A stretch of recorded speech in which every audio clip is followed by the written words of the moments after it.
What's that old saying? Better late than never. It's only 6:09. Lynette and I got here like at 5:30 to do radio, only to be thwarted by the radio gods at the old studio. Jim may have gotten us on the air. Feel free to let us know. If you hear us out there in radio land, I'm going to assume we are on the air, so I won't commit any FCC violations in the meantime, as much as I'd like to this morning. It is 6:09 here in the region, now 6:10. Let's take a first look at traffic and weather, and we'll get the show started. So taking a look at traffic, things looking pretty good here in Indiana. The only thing I'm really seeing is there was an earlier accident inbound Dan Ryan at 79th. So you've got a little bit of traffic early on. You've already got heavy traffic, the merge onto 79th. But once you get past that earlier accident, you should be good. For the rest of the roadways in Illinois, things looking good. 294 looking good. 394 looking good. All the 94s looking good, except for the Dan Ryan. So we are good there. And now let's take a look at weather. Good morning, everyone. Today we're at 40 degrees. Hold on. Sorry. My bad. There we go. Good morning, everyone. Today we're at 40 degrees with highs of 61 and lows of 39. Should be sunny to partly cloudy, breezy, and pleasant. And then later tonight should be partly cloudy. Tomorrow on Tuesday, we'll be having highs of 63 and lows of 51. Should be partly sunny and pleasant. And then Wednesday, we'll be having highs of 60 and lows of 34. With morning low clouds followed by clouds giving way to some sun in the afternoon. Thank you for that. If you're watching on YouTube, they took my desk away. I don't know. Why did they take the desk away? Do we know? They felt like changing it up again because we're just bored? On some shows, we do change the sets. Yeah. Okay. I don't mind it. I'll just sit here and do radio. We call it the Fall of Chuck and Bob Waiting Room here in WJOB. Bob is not here today. This is the first Monday of the month where he goes to some big government meeting that could have been an email. So I always like to invite a guest in. So later today, we are having back for his second appearance here on the Waiting Room of Chuck, Pastor Greg Lee from Suncrest Church in St. John, church that my wife has been having me go to for a little while now, and I'm enjoying it. So we'll have him in. We'll talk about a few fun things, a few serious things with him. I want to talk about sort of the role of the church and the role of nonprofits when the government shut down. Somebody has to step in and fill the void. We're seeing a lot of that here in the region. Somebody sent me a video of the food bank. There was a mile-long line down Broadway for people waiting to get food on Saturday. So when our failed government fails to provide the services you pay so many taxes for, somebody has to step in. And thankfully, we have churches and other charities to do that. Speaking of that, what I was thinking about doing here, as long as, we're taking care of ourselves here since our failed government has been closed for a month and now isn't delivering benefits to people. I was thinking it'd be fun to do sort of a weekly, I'm calling it a money bomb. And so in honor of Pastor Greg Lee, this week's money bomb is going to be the Sojourner Truth House, sojournertruthhouse.org. Every week I will be giving a few dollars to these charities, and I hope you do the same. He'll talk a little bit later about what they do, but I see that they do a lot of different things in the community, including food drives, which is so desperately needed, again, once your failed government that you pay so many taxes for fails to deliver on services. While they continue to blame each other and, the people here just suffer. So this week's benefactor, Sojourner Truth House, there's a little pink button right on the top. If you want to throw that up, Lynette, whenever I bring it up, just throw it up there just so people can see it. And like I said, we'll talk about it later. I would love it if you just find $5, find $10. I would love to hear that at the end of this morning, we raised a couple $100 for their organization. And then again, we'll pick another organization next week until we'll basically do this until the government gets it together. So just assume we're doing this forever. Thank you for putting that up. We'll do it again later. 219-845-1100. Want to hear what's on your mind. There's a lot going on in the world as always. But I want to focus it on what's eating you, what's on your mind as we sit here in the waiting room. So let's take some calls. So first caller of the week. Good morning, caller. You're on the air. Hold on. All right. Hang on. You're getting there. Hello? Okay, good morning. Hello. Yeah, this is really great news for heavy industry in this country.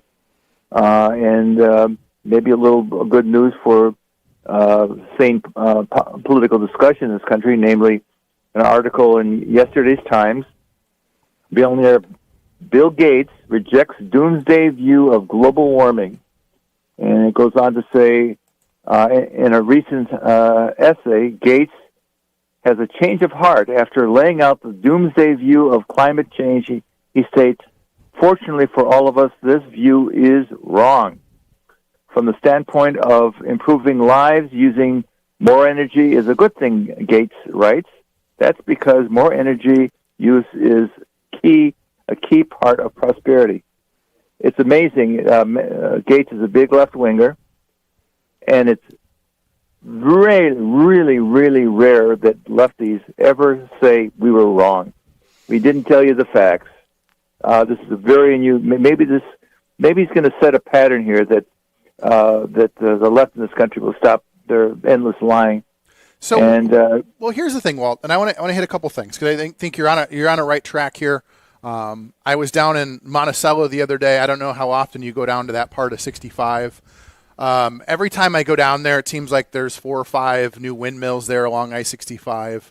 And if you drive the back roads, they're just everywhere.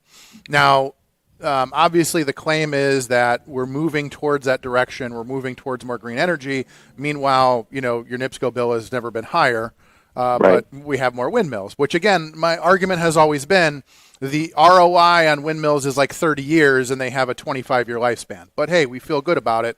We keep putting more up. Yeah, job creation.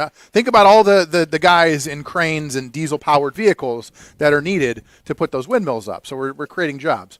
Well, you know what? Every time we bring up the climate debate and things like this, you know what I think about? I think about the crisis that we had in this country in the early 20th century. And remember that, you know what that crisis was? It was that we had so many horses making messes in the streets that we didn't know what to do. And at one point, it was a huge crisis. Everybody said, what are we going to do? It's going to be the end of civilization because there are all these horses everywhere making a mess. And then what happened, Walt? Ford came around, built the car, and then the problem just magically, almost overnight, went away. Now there are no more horses in the streets. Problem went away. So again, at that moment in time, it was the worst thing ever. There's no way this is ever going to get solved. Doomsday, doom and gloom. And then the car comes around and problem solved, and we forget about it and move on.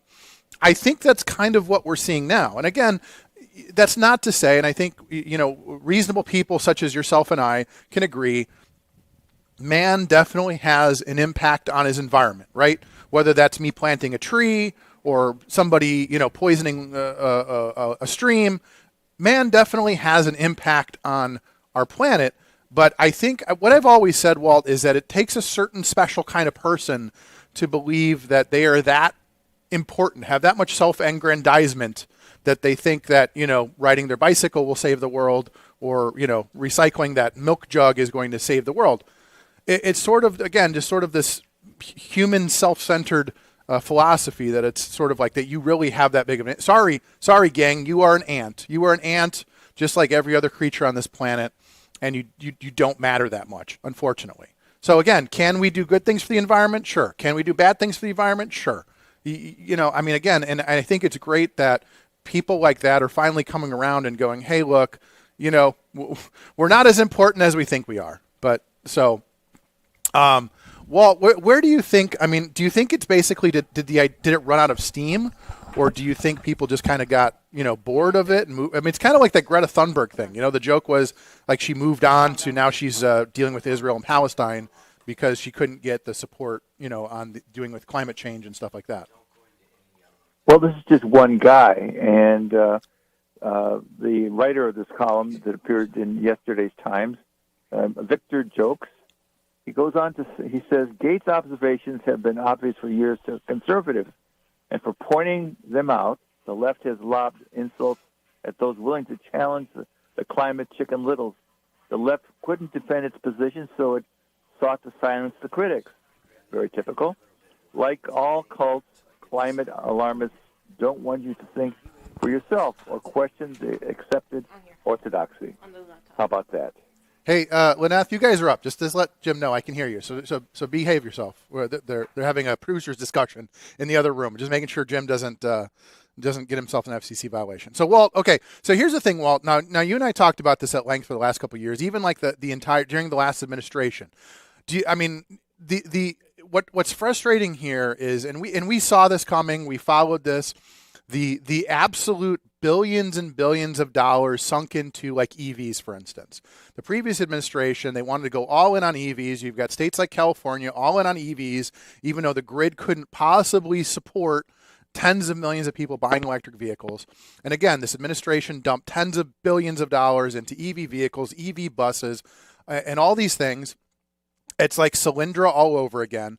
Like this is the inherent problem, is we're just dumping billions of dollars into something, and then it doesn't work out, and then we just move on to the next thing, right? So I mean, nobody's ever held accountable for the billions of dollars lost with the EV discussion or the Solyndra or anything like that. Yet we just keep doing it, right? But the reason they can get away with it is because we have a media that's totally dominated by the left. 90% of people who work in the media are liberal Democrats. 90% of the hate coverage of the Trump administration, despite its many accomplishments, is negative. Here's another example of that. There was a piece on Newsmax, the conservative cable program, and they featured a black lady from Memphis, Tennessee, by the name of Delisha Ballinger. She was a freelance reporter for a paper in the area called the Three States Defender, and worked for them for many years. And what was her great crime? She reported publicly that Trump's policies to bring in call up the National Guard and other things to suppress the criminals had worked.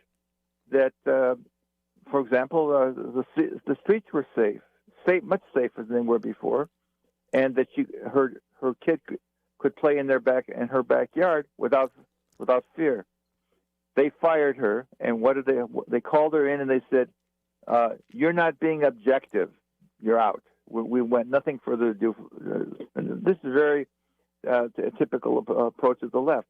They have a fascist propensity to suppress any point of view that disagrees with them. You can pile up the evidence a mile high; it makes no difference. They keep the lie, and if you challenge that lie, they're gonna get you. So, Walt, okay, I want to change gears for a second because I've had something on my mind concerning this the benefits issue. We'll talk about that a little bit later today. But obviously, we've got a situation here where you've got about 40 million people that are expecting SNAP benefits. They are not going through at the moment. Two different judges have ordered the Trump administration to find the money. I think it's like $8 billion, or I don't even know, $8 billion, or it's a few billion. $8 billion a month. And so, Walt, do you think that, and this is going on as being the longest government shutdown in history? 40 million people not sure if they're going to get benefits this month going into the holiday season, and yet people still want more government. And I was thinking about this the other day, Walt. Imagine how much worse this would be if, let's say, for instance, your health care was subsidized by the government. And during government shutdowns, they say, oh, well, the hospitals don't get money. So the government hospitals are shut down during the government shutdown. Or the schools are shut down during it's baffling to me that when people are in a position where the government literally can decide whether they eat or not, are taking to the streets and asking for more government. It is absolutely baffling to me that anybody who's watched this government, as long as you and I have, the government's been shut down over a month now, people's benefits are not coming through, and yet they're still shouting for more government. Walt, help me understand this. Well, it's like an addiction, and to cover that addiction, there's no amount of lies that they're not willing to tell. And for example, what's going on in the Congress? The Republicans, who hold the majority in both the House and the Senate, they keep voting that majority to keep the government open. They keep voting on it to that effect. But because of parliamentary tricks that the Democrats are pulling in the Senate, they can block that majority. And the media, of course, pretends as if there's a kind of a false equivalency here as to who's to blame. The Democrats are to blame. The CR, the so-called continuing resolution. What are the Republicans voting to continue? The Biden budget, voting for the Biden budget, and it's the Democrats who are blocking effort to continue the CR, which is very common practice in the Congress. They just continue what was done before, kind of thing. But the Democrats, they want to dramatically increase the size of governments by offering free medical care for illegals. That's their ultimate objective. They're for this. They make no bones about it. They're talking about an extra $1.5 trillion. And talking about the SNAP program, or food stamps, as it used to be called, when it was first established back in the 60s during the Lyndon Johnson Democrat administration, it cost, the initial legislation cost about $20 million for the year. That was the beginning of it. It now costs the taxpayer $8 billion a month, type thing. But like any federal program, once you start it, there's no stopping it, and the Democrats use it to buy votes. They expand it, always to do for one purpose: to buy votes to achieve political power. No, absolutely. But again, I mean, Walt, to be fair, the Republicans are doing sort of a similar thing. I mean, both sides are doing it. And that becomes the interesting question, is that both sides are doing it depending on what media you're watching. Again, that goes back to the idea of the two realities. If you're watching some media, they're blaming the Republicans, they're blaming Trump. I mean, there's media that are saying this falls on Trump. It should be affecting his numbers and all. I mean, again, it's this baffling thing where we can't even as a society decide who to blame anymore. And so that's it's a thing where I don't know how we move past this, how we get people to at least, we can't even agree on anything anymore. So how do we even how do we move past this? I don't think we can. I mean, I was listening to Elon the other day. I don't know if it's an old clip or not. He was on with Joe Rogan explaining some of the malfeasance and some of the things he found with Doge. Again, and these are things that everybody should have agreed on. Yes, the government shouldn't be doing this, and yet people were taking to the streets and protesting Elon for daring to hold our government financially accountable for their spending decisions. So again, I don't know how we ever get enough people on board to say, okay, enough is enough. Again, when government's holding your food benefits over your head and think, if we can't agree at this point, I don't think we're ever going to agree. Well, it's really simple. The Democrats have got to start voting for the continuation of the Biden budget. And then once the government is open, then they can sit and squabble over how they support health insurance policy. And probably the number one issue is going to be stopping taxpayer funding for illegal aliens. Well, but again, depending on what media you watch, that doesn't happen, right? I mean, that's the whole thing, is you have half this country that believe that doesn't happen, and the other half that's seeing evidence of it on their news, and they believe it does happen. So again, there's no agreement. We can't agree on what the reality is. Is it happening or is it not? So how do you? That's the problem. Again, how do you get the majority of people on board with something if everybody's being told something different and everybody thinks that their reality, what they're being told, is the truth? How do we ever get to a point where we can have discussions if the two sides are so far apart? So, but one side is telling the truth about it, but the other side is lying, just like the Democrats lied about global warming to justify more government. Well, and that becomes a question. Is someday Bill Gates going to come out and say, hey, turns out we were wrong about big government? I don't know if that's ever going to happen. I mean, I guess that's the problem, is what is it going to take? Again, government shut down for a month, no SNAP benefits, all these things. What is it going to take for people to say, look, maybe this massive corrupt monolithic government in Washington isn't the right way to go. Maybe states' rights is the way to go. Maybe, Elon was talking about the Department of Ed. Since its creation, what has it done? Test scores have gotten worse. Yet we just keep throwing money at these problems as they continue to make things worse because nobody can agree, well, maybe that's not the right. Because, again, in general, government doesn't shrink.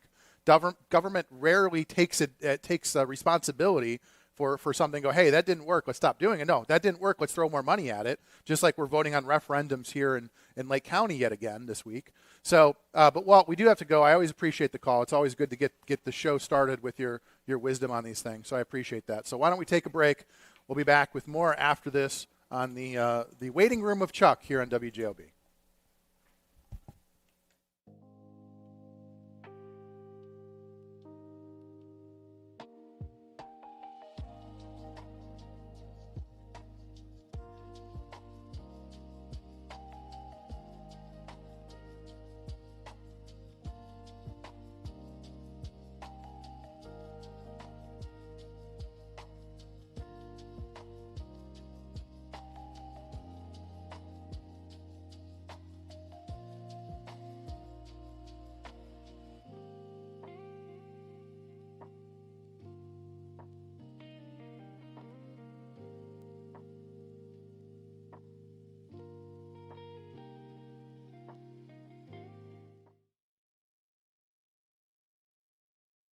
Truck drivers, don't miss out on the unmatched consistency of a Schneider driving job. At Schneider, you can find a driving position that fits your lifestyle and goals, all while getting the pay you deserve. Plus, Schneider drivers operate state-of-the-art, well-maintained equipment and have access to award-winning benefits and a 24/7 support team.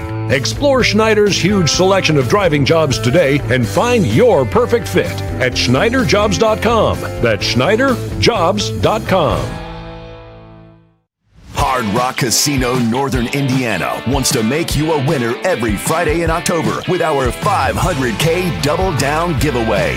Earn entries each week to boost your chance of winning a guaranteed $50,000. Then you can choose to walk away or risk half for a shot at $100,000 in cash. Do you dare to double down? Only at Hard Rock Casino Northern Indiana, just off Exit 6, I-8094. Must be 21 or older. Gambling problem? Call 1-800-9-WITH-IT. Life's biggest challenges don't come with a warning. When legal issues arise, whether it's a car accident, personal injury, criminal charge, or representing you before municipal boards, you need a trusted advocate on your side. At Westland & Bennett, we listen first because your story matters. We provide strategic, personalized legal solutions to protect your rights, your freedom, and your future. Peace of mind starts with a conversation. Call 219-440-7550 today for a free consultation. Tech Credit Union supports the essential role of union labor in building strong communities. That's why we offer hassle-free banking, financial empowerment, and a commitment to your success. Save for the future, handle life's challenges, and trust a partner that stands by hardworking union members. Tech Credit Union, the better option for you and your money. Visit techcu.org or call 800-276-8324. Tech Credit Union, supporting union families every step of the way. But it's time. You gotta catch up with me. Right? Yeah. I'll catch up with you. I'll be right back, man. I'll see you in a minute. Anything else? Yeah. Well, what's up, boy? Hey, Ryan. Not tonight, man. Not tonight. Oh, yeah. You guys are right. Hey, come on. Let's go. Come in.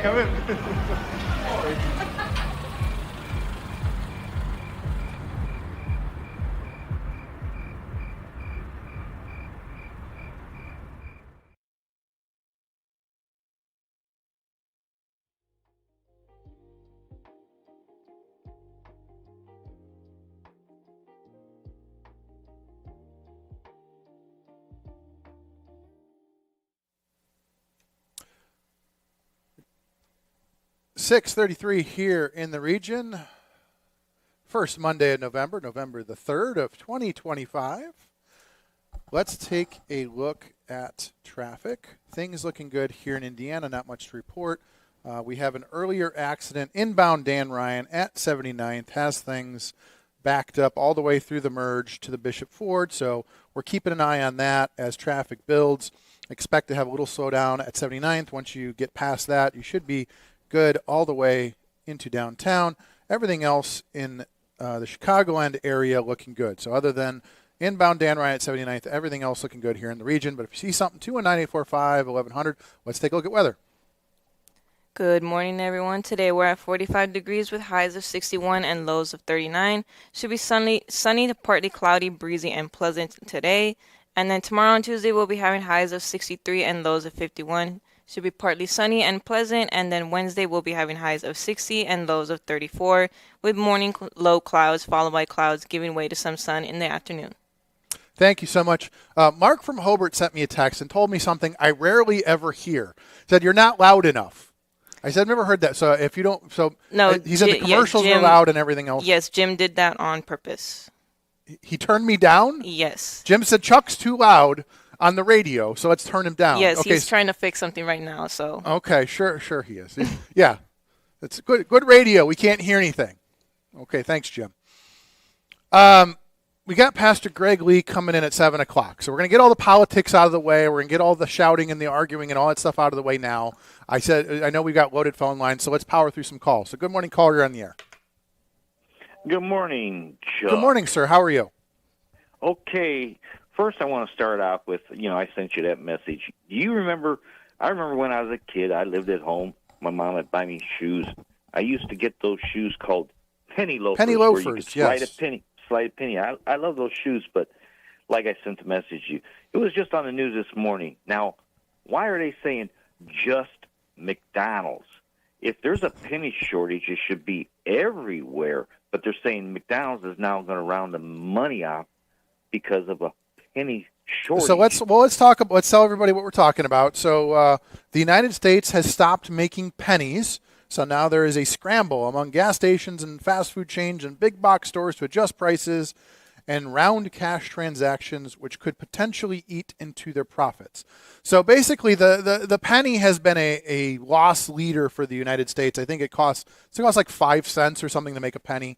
But again, that's government. That's what we do best. So we've gotten rid of the penny, and so now small businesses are scrambling to figure out what to do without that penny. So just round up. I mean, everything. It's funny how in life everything's always ending in 9. Gas is always ending in 9. Everything's 99 cents. Used to be 99 cents. Now it's $2.99 to $3.99.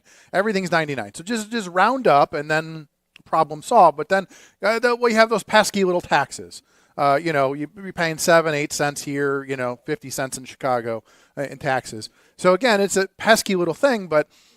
A lot of people are going cashless. There are lots of places you go now, like we're completely cashless, but then what do? Every time that you swipe that card, they're losing, 30, 40 cents on each transaction.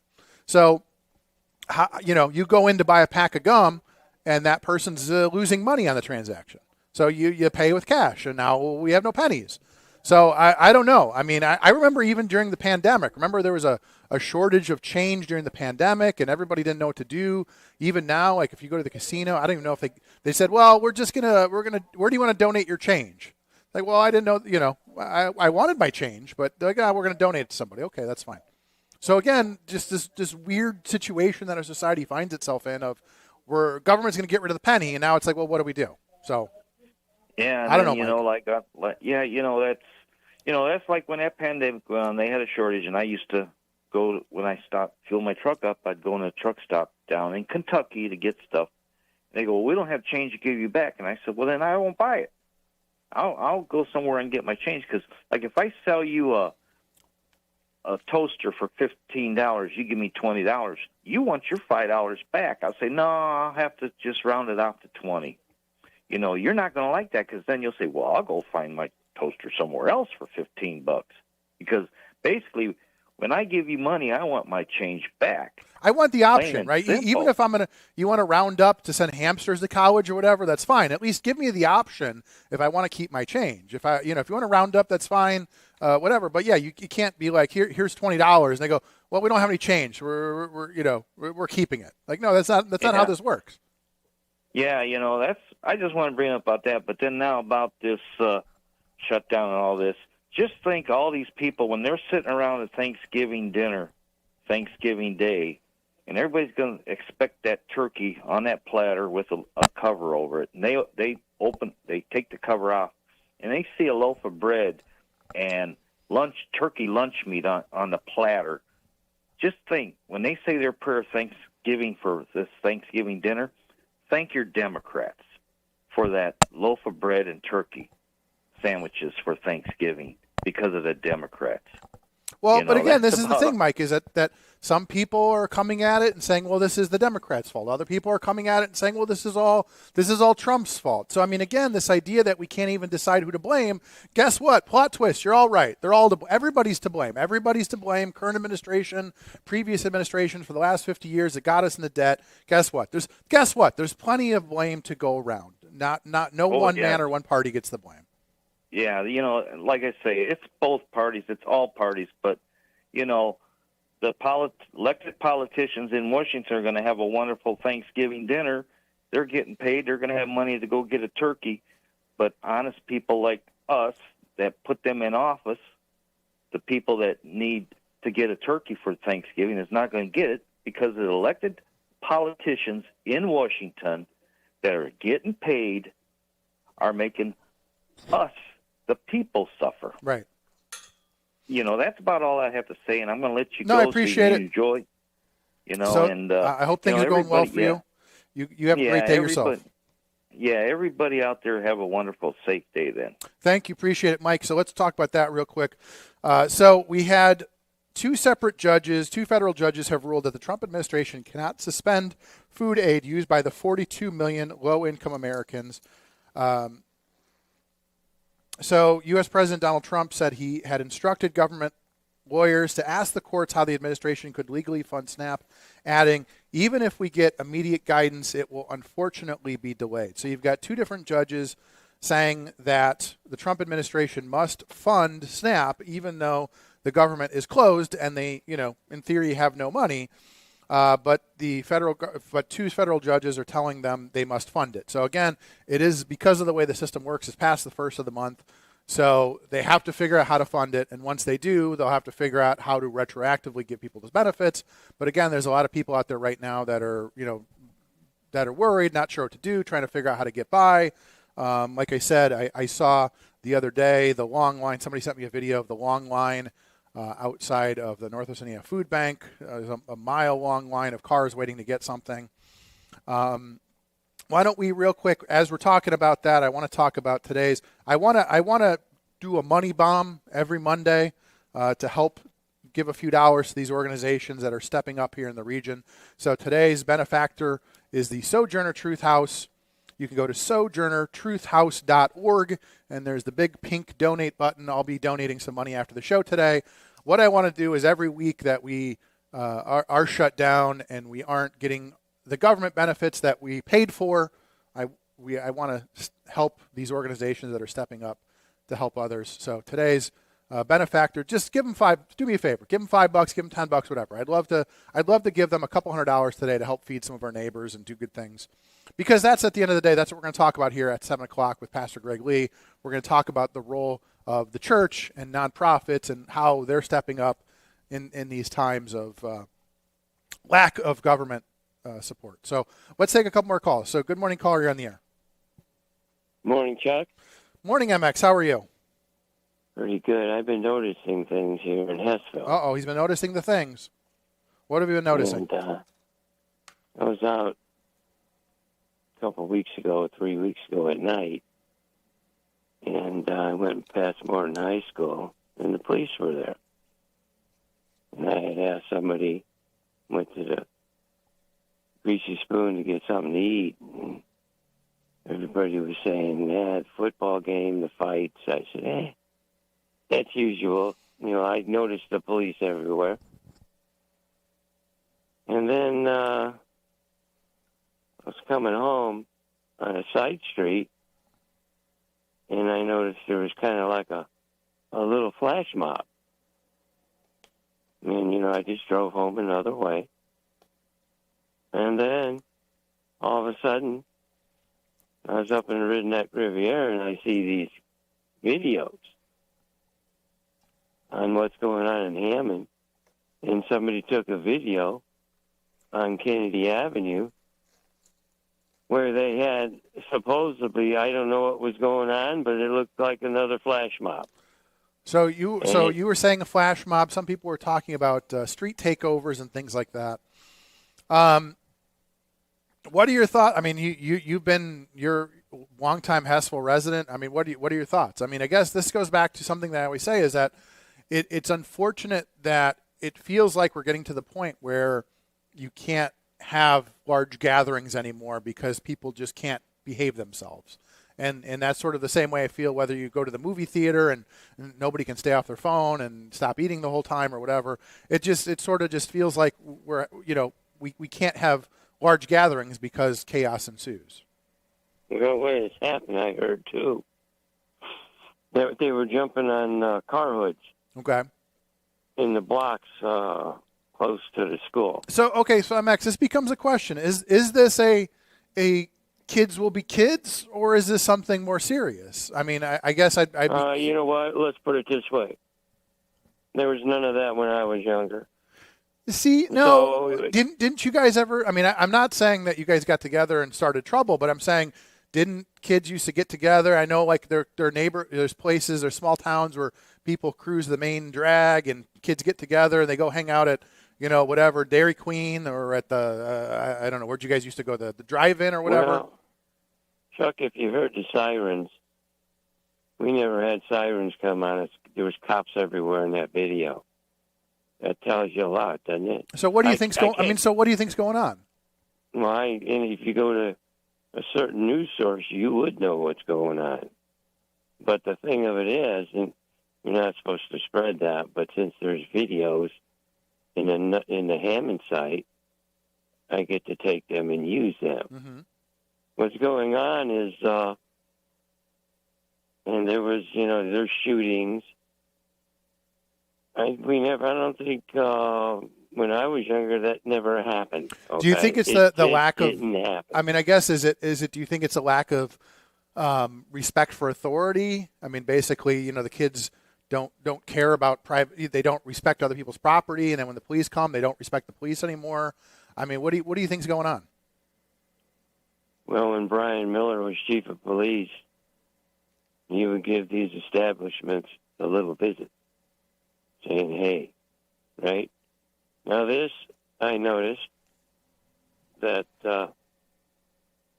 Freddy's Steakhouse is kind of like slowing down. I mean, Okay. You know what? You see these videos, and he's got good food and everything, great place, great people.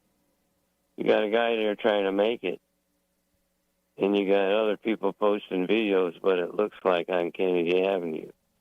And do you really think a lot of people are going to come from St. John and Cherville after seeing these flash mob videos and go to places to eat in Hessville? Hessville's a beautiful place. But now all of a sudden, this is turning up. And what really worried me, one was on the side street, okay? I'm not going to say the side street. And I should have sat there and took pictures, but you know what? Who knows what could happen? I'm sure the cops were called, and now we're going to stick around. So I took another street home. I took Delaware home. And what is happening here, somebody has to put an end to it. Somebody in law enforcement, and we got the best cops, and the mayor. He has to get a hold of these establishments and say, "Hey, look, this ain't the first time. This ain't the first rodeo with you guys. Otherwise, we're going to lose business here. Put a lot of money into Kennedy Avenue." So you can say, yeah, MX, when you guys were younger, this and that. But that one video is pretty scary when you have cops everywhere. And the other video I posted, there's people jaywalking. And then I hear at Morton High School that they were actually going to close down the football games. And then they're jumping on the cars in the adjacent neighborhood. So, well, again, that's an unfortunate thing where you have, again, you have a football game, and then you're saying that after the game or during the game, there's fights breaking out, there's kids causing trouble, and they're being unruly. And that's normal, okay? Right, that's normal to an extent. But you're saying it's gotten... We're over here on Kennedy Avenue, right. And we're over when I'm going home down side streets. There's just one more taking the streets over, flash mobs. Okay, you know what? I understand about football and hockey and things happen. But now it's happening in other places. And I should have took the pictures I had to make another detour around. I'm not going to go taking my truck and flying through the crowd and ended up in jail the rest of my life. I'm not that stupid. But if it was just contained to there, it would be okay. Because you're going to have that. We know that. But when it's starting... Did you see the videos, Chuck? Could you tell everybody you've seen the videos? Well, I watched the videos that you posted. I did see that. So, again, I don't know if that's just, kids being kids or if that's something more. Is it something that... It is something more. Well, and so that would be the question from another news source. Obviously I'm not the mayor here, so I guess that's a question for the mayor is what are you doing about these things, right? I mean, I guess that becomes the inherent question. If I don't put it out, who is gonna? Well, again, valid point. So, as somebody who takes care of his neighborhood, just like your neighbors, is that you take care of your neighborhood. You want to have a safe place to like you said, go down Kennedy Avenue, go to the Greasy Spoon, whatever, and that becomes a question: is this something that's becoming more serious that needs to be addressed? So, but okay. But MX, I'll let it go. Okay, it's getting more serious. No, so and that's the question. I completely agree, and that becomes a question: is it something that needs to be addressed or not? So I appreciate the call. Let's take a couple more calls before we take our break. So good morning, caller. You're on the air. Chuck, it's Bob. How's it going? It's Bob. Hey, I was wondering what you did with my desk. But then I saw the title of the show on YouTube, and now I know why they put you in a chair in the corner. Don't start. No, I came in. I said, "Where's my desk at?" So I'm going to call this the waiting room of Chuck today. I love it. I prefer the desk because it hides my stomach. But you look fantastic. You sound fantastic. The audio level is perfect. Whatever Canuter valve they messed with in there, you sound great, Chuck. Thank you, Bob. I appreciate that. All right, you have a good show. I'll talk to you later. Thank you, Bob. So Bob is like his joke. Since he works with government, he has to go to a meeting that could have been an email or a Zoom call. So he takes Mondays off, the first Monday of the month off, and because he does that, I invited Pastor Greg Lee to come in and talk about a few things. So we'll do that here in a couple of minutes. But let's finish up calls, take a break, and we'll bring in Pastor Greg. So good morning, caller on the air. Yeah, to the dilemma that MX has in his neighborhood. What he needs to do is the same solution that I found and the same solution you found. Move to South County. Get the hell out of Hessville and move to South County. That's the answer. That's not why I called. I got a comment about SNAP. Yeah. But before I get to that, I want to get to a news story from Friday. Who's the roofer? The roofer guy on Friday. That comes on the radio. Okay, so Dave. Buziak. Okay. He had two guests on there Friday. They were talking about a story that was published in the Hammond Times subsequently a couple days earlier about their father, who happens to be a brown guy, that got yanked out of his home in the middle of the night by ICE agents with no justification whatsoever, and he was hauled away, never to be seen again. Actually, they took the whole family because I guess when U.S. Marshals showed up and they identified themselves as U.S. Marshals with a warrant, they neglected to open the door, and then I guess allegedly they resisted when the U.S. Marshals came into the home.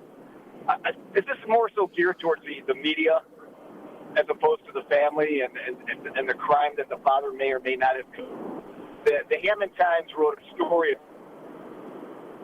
He conveniently neglected to point out the fact that the bad ICE agents knocked on their door in the middle of the night because, A, he resisted law enforcement a couple days earlier, and B, he had an outstanding warrant for narcotics in California a few years earlier. So when you have crack writers like your Jerry Davidge and your Larry Kyleman doppelganger, what's his name, Michelle Quinn, writing articles for the Times, that's the type of reporting you get. It's skewed and it leans one way. It was Hammond Times' responsibility to point out the fact that they knocked on this guy's door because he had an outstanding warrant, plus he was an illegal alien. They omitted to put that little detail into the story. So I just wanted to clear the air on that. That was clarified on the Roofer Show on Friday. The dad did have an outstanding warrant for narcotics. ICE agents are not just randomly going through and picking brown people. If that was the case, my Hungarian ass would have been in jail a long time ago. And I have nothing to worry about. Getting back to SNAP benefits, I got a quick question. You may or may not know. These kids that are on SNAP, are they also subject to a free lunch and free breakfast at school? So my understanding is that, yes, in that case, that the way that the system is set up here in Indiana, that depending, that basically you are eligible for those benefits. So to your point, then yes, children that are on SNAP should be getting at least breakfast and lunch at school. So not only do they get the mama gets the SNAP benefits, she doesn't have the wherewithal to pack little Jimmy a brown sack to go to school. I don't quite understand that. But I'm going to give you a fun fact on departing. You know what the average weight is of the average female that's on SNAP benefits in the United States? I know where you're going with this. And well, okay, this is a fact. Go ahead. It's 211 pounds is the average body weight of the average female that's on SNAP benefits. So I'm going to put that in your pipe and smoke it. I certainly will. Thank you for the call. So he's making a point, and it's something that needs to be discussed. The idea that within a few generations, I was thinking about like my grandparents and the idea that, a few generations ago, 100 years ago, before we had these benefits, people, were malnourished essentially. Not everybody was getting all the nutrients. Not everybody was having full meals. Not everybody had access to food the way that we do today. And again, this goes back to what I say about balance. In a couple of generations, we've gone from everybody being underweight to everybody being overweight. And a lot of that has to do with processed food and, the prevalence of sugary drinks and things like that. So there's a lot that goes into it. But again, that idea of balance. And it's unfortunate that we went from several generations ago, the idea that if you were wealthy, you could afford to eat a balanced meal and eat healthy. And now we've gone the opposite way, where now people that can't afford to eat fruits and vegetables are now eating a bunch of processed junk food. And that becomes the inherent question about, should you be allowing, pop and things like that on SNAP benefits and things like that's a whole bigger discussion. And the fact that we're attacking RFK for even talking about it is why we'll never get to the bottom. Just like Elon, the fact that we don't even want to have the discussions about, what role should we have in making sure people are eating more nutritious meals, good calories as opposed to bad, et cetera, et cetera. That's a whole different discussion for another day. Do you have any other calls? Can I take a break? 2 more calls. I'll get to power through some calls. Okay, real quick. Good morning, caller. You're on the air. Good morning. Good morning. How are you, sir? I met you Saturday at the government complex in Crown Point. Our Congressman Frank Mervan was there. It was about 250 people. And I think it was a very good crowd. And it wasn't all Democrats. There were some Republicans asking some, I guess, hard questions. And, of course, I guess they were satisfied with what he said because one guy, they would ask him, when everybody come in, they'll ask you to sign a little thing that you want to speak and what you want to speak on. And of course, he would answer that. One guy didn't even sign the thing. He just jumped up and started and say, hey, look. And Frank Mervan, I think, did what he thought was good. No, let him go ahead anyway. We're not going to do that because we're not dodging anything. And he let the guy speak. So the guy was saying some of the problems was wrong with what's going on in Washington. He said, I agree, and I want to try to fix that. Good. I want to try to fix that. Glad to hear that. Yeah, he said, I want to try to fix that. And so some of the people was I guess, as you say, on the level, said, well, no, don't let it. No, he said, no, let him speak. Let him speak. And I said, whoa, boy, that's what I call a real person in Washington. He's not, you're left or you're right. He said basically the situation with the border deal. He said the Democrats, and I know if you check with the news, I've heard this on both the right-wing station and the left-wing station also, that he said that when they said that he was for closing the borders, and their guy, so-called King, said, no, don't do that because if you close the borders, Democrats don't get credit for that. And so they didn't do that. He said, I'm willing to go to work today if he said, but people say, well, Chuck Schumer and them, they got the government shut down. He said, who's the speaker? Johnson is the speaker, and he could open up the House today, sir. He could open up today, but he won't do it because he's looking for the Democrats to do something that would not benefit SNAP and all the rest of the things, and Medicare, Medicaid, and all those things. Understand? That's the chopping block. That's the chopping block. And I thought he handled himself well. He came on and he shook hands and he said that was probably a few maybe, because there was about 400 or 500 people, but there was probably 10 or 15. I'll be honest with you, and they looked like they would really come and try to come at him, but he wasn't doing that. He shouldn't be here. He should be in Washington. He said, "Why would I be in Washington? Washington is shut down. Why? I'm coming back home to talk to the people in the community," and that's what he was doing. And like I say, here it is. He said, "Now the situation right now." He said he talked about there's 9 congressional districts. He say you got the vice president coming here to Indiana, and again he thanked those Republicans who said no, we going to, and then of course now they're going back to Indianapolis today to try this redistricting thing. They're going back to Indianapolis today because the governor has called them to come back because some of the Republicans sided with the Democrats, and that's why, like I said, we had. So I think he handled himself well. It's just sometimes people don't like Mervan, our congressman. I don't care, and I think you have to agree with that. If he gave them everything that they wanted, I just don't want him out. And there's talk in this community, and I'm just simply saying that right now, if everyone had an opportunity to come, where to speak, and security was so tight. Security was so tight there, and I understand why it's tight. I think you understand why it was tight. I absolutely do. Yeah. Because okay, but Ron, we do have to take a break because I got my guest here. It is 7 o'clock. So I know you do. Okay. But I appreciate the call. Okay. I appreciate you letting us know about that. I'm glad to see our congressman. I mean, again, that's the way this is supposed to work. But again, if you want the government open, you need to talk to Johnson. Would you agree with that? And that's what I'm saying is that the Democrats are blaming the Republicans are blaming the Democrats. Both of them are making arguments as to why it's the other person's fault. I want to ask you one question. If Johnson calls for opening the government a meeting, Frank will be there. Didn't the Democrats also vote down like a dozen continuing resolution vote? I mean, again, both sides are telling me things, and I don't even know who to. I don't believe anybody anymore. If you're asking me, who's in charge of opening up the government? The Speaker of the House. Okay, right? so if they come in and then the Democrats vote against the clean CR, then you still at a stalemate, though. It's a yes or no. Okay, yes. Okay, so Johnson should open up, and then everybody should vote for a CR, and then move forward. And again, this is why we should.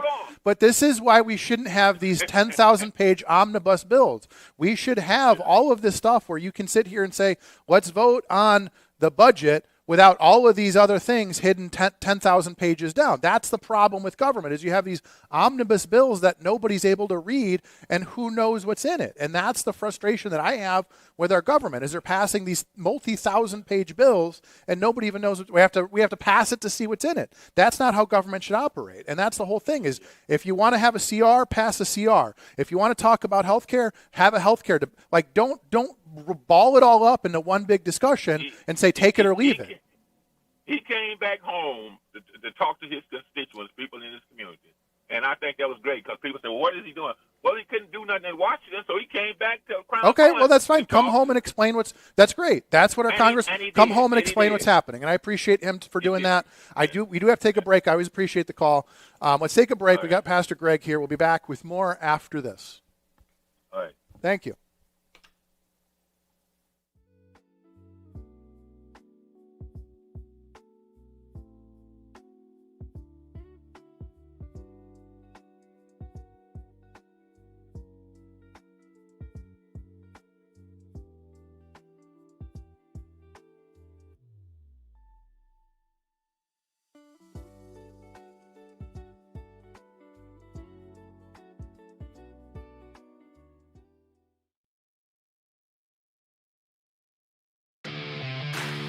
For over 140 years, the Central Midwest Carpenters have built our communities in Northwest Indiana. Are you ready to join the effort? We have long-term work, competitive pay, and the best benefits in the industry. We pride ourselves on innovative training and commitment to worksite safety. Earn as you learn as an apprentice. A solid career built on a solid legacy. For more info, go to carpenters.com.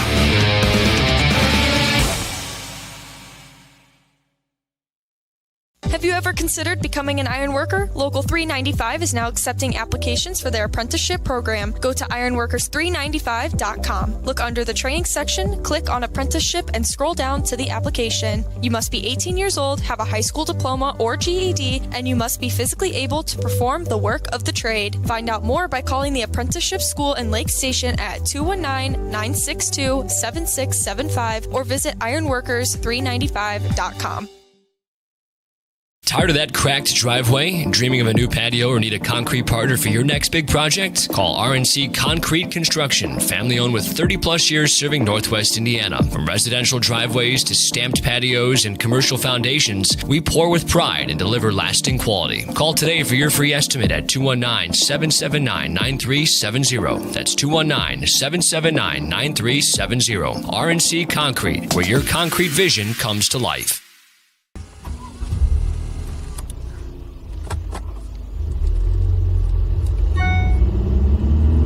Siri, read me that text. Sorry, I can't complete your request. You want me to read that? No, I got it.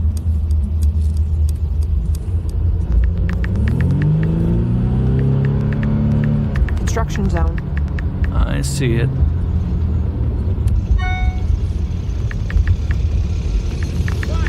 Watch it! Oh. Oh my God! You're gonna hit him! Oh, fuck! When driving in a construction zone, be smart, be alert, be in the zone. This is Brian Short, business manager for the Indiana Laborers District Council. Everyone deserves a safe place to work. Do your part in the cone zone. Slow down, save lives. We're all in this together. A message from Indiana's District Council of Laborers International Union of North America and affiliated locals. Do you want to get a vaccine, but it's difficult to get to your healthcare provider? Call the folks at Right Care Pharmacy. They'll come to your home, discuss your vaccination status with you, and administer the appropriate vaccine with expertise. They offer vaccines for flu, shingles, pneumonia, hepatitis A and B, TDAP, RSV, and COVID. They've been serving the Lake and Porter County community for over 11 years and are fluent in Spanish. Call Right Care Pharmacy at 219-655-5028. Introducing Powers Health, a health system with a new name and a strong legacy of caring for families in our community. One with a tradition of advanced specialized services and a vision for the future. One with a commitment to medical excellence and compassionate care. Everything we do, everything we believe, Powers Health.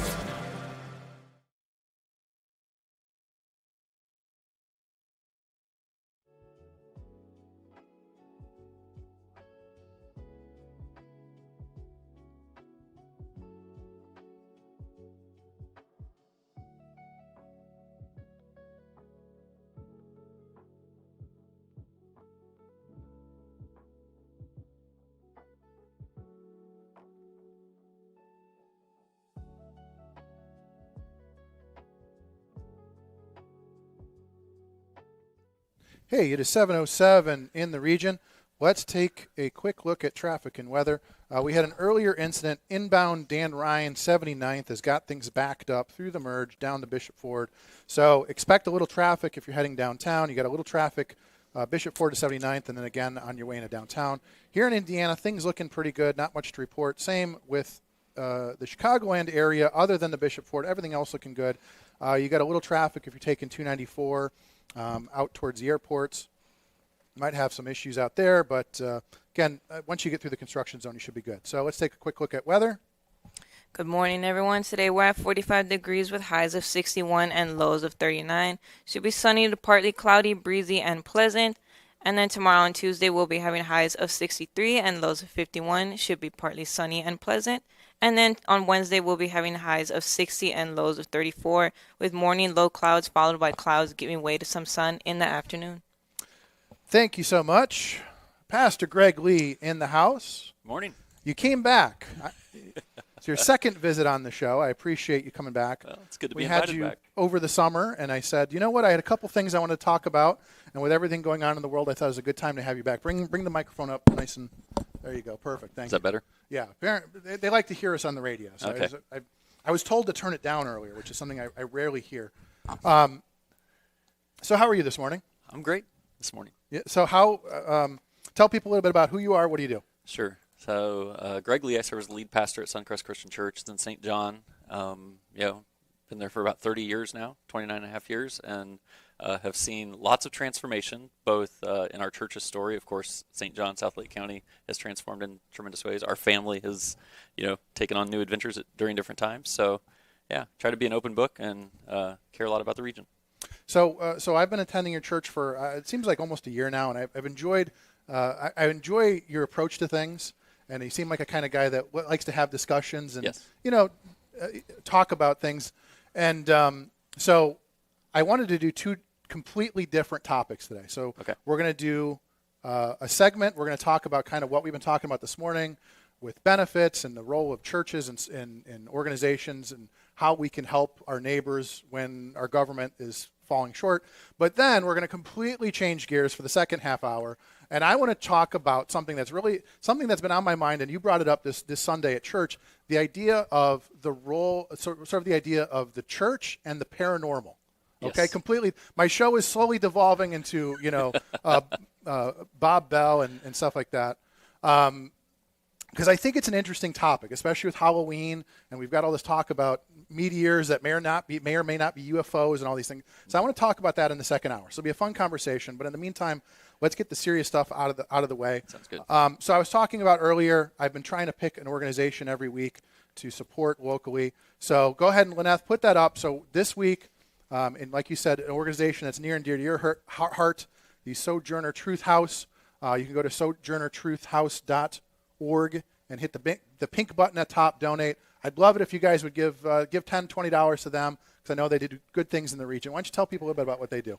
Yeah, I'm privileged to serve on the board for Sojourner Truth House. So our church has been a partner with them for, I think, 10 years now. And, they serve the community of Gary. They really are the first line of defense. Sometimes because it's called Sojourner Truth House, people think it's a homeless shelter. Okay. It's not a shelter. Nobody stays overnight there. However, what they do is they provide services. Right, you keep going. I'm going to adjust you. To keep people out get that sweet spot. All right. There you go. To keep people out of homelessness and provide the wraparound services for them. And so, like one of my fellow board members, Dr. Jody, she's a professor here at Purdue Northwest, and they come and provide with the students medical care for people who are in need. Sojourner Truth House has a clothing closet, has a food pantry, especially important today and this week. But it's an organization that is just really coming alongside people so they don't have to face homelessness. And so, we sometimes use the phrase, a hand up, not just a hand out. And I see that happening through this organization over and over again. Same with, for instance, somebody sent me a video of the food bank. I've gone out there a few times to volunteer on a Saturday.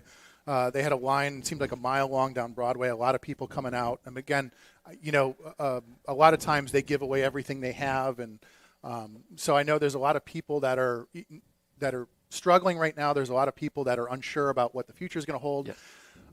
So one of we try to not, I'm going to try to keep politics on the side here, because I hate the idea of mixing politics and religion a little too much, because I think that can be problematic for people. Agreed. And you probably are seeing a lot of that, right? You're seeing a lot of people come and you go, we got to, this is a problem. Yes. These guys are doing this. And like, well, hold on a second. Yeah. You kind of, how do you approach that? You kind of like the referee. You're like, okay, well, look, I get your concerns, but.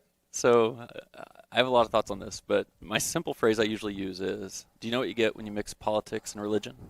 You get politics. Right. That's what you get, right? And then people want to use religion, the Bible, those sorts of things, to advance their politics, right? And these days, one Google search will help you defend anything you want to defend, from a scripture perspective. But I do think, we have to pay attention to the real issues that are in this world, and politics are, having real life effects on people. And so actually, I'd say over the last 5 or 10 years, I've become less averse to engaging politics. I think it's very important for a church like ours, or honestly any church, to not be involved in partisan politics, right? To not choose a side, not align with a party, not align even with a particular candidate, but that these policies that come out of politics have real life effects on people, and we ought to be a voice in that. Well, and it's interesting you mentioned that because we've seen a lot of that where you have people running for office showing up at church. You've got, people, churches supporting people. One of the things that I saw during COVID that was really interesting is I saw more politics at the pulpit. They said you sort of start hearing, it's always something that was surprising to me growing up Catholic to hear a pastor sort of bringing political talking points to the pulpit. Yep. It's like, well, you could have stayed home and watched CNN or Fox News at that point, Yes. right? So I almost look at going on Sunday as sort of, for a lot of people, it's sort of like an escape, a day off from, it's like take the day off from politics, go to church, switch gears a little bit. Because I think a lot of people are so invested in politics. Well, I think rightly done, and this may sound a little arrogant from a pastor, but faith and religion is loftier than politics is, right? It's bigger, it's broader, it's a bigger perspective. So the moment you bring it down to just be politics, you're actually kind of making it less than it is. And the last thing I want to do is make faith less than it is, right? So you can kind of get sucked down into the arguments people have every day about politics. And I'm like, no, there's a way to live loftier than that.